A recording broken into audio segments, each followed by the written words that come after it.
এই বন্ধুরা, এই আজকে রান্না হচ্ছে করলা ভাজি।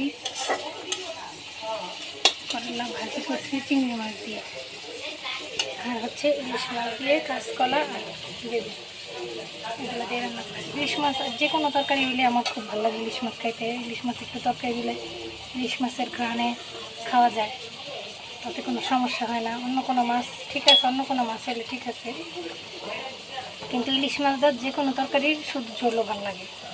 আপনারা জানাবেন যে আজকে আমাদের তরকারিটা কেমন হয়েছে। হচ্ছে করলা ভাজি করলাম চিংড়ি মাছ দিয়ে। করলাটা এখন হয় নাই, হবে।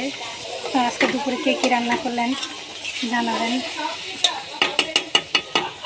এটা হচ্ছে আমাদের করলা ভাজি,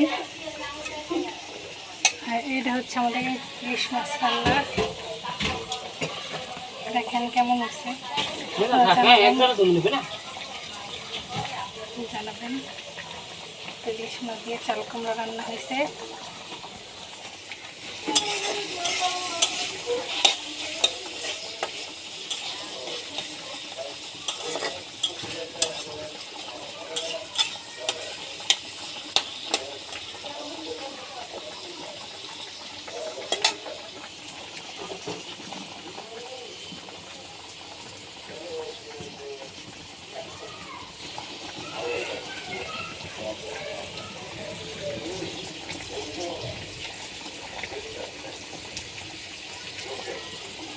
সে ঝোল আরও শুকায় ফেলবো, চ্যাপটা পাতিলে তো তাই এত ঝোল মনে হইতেছে।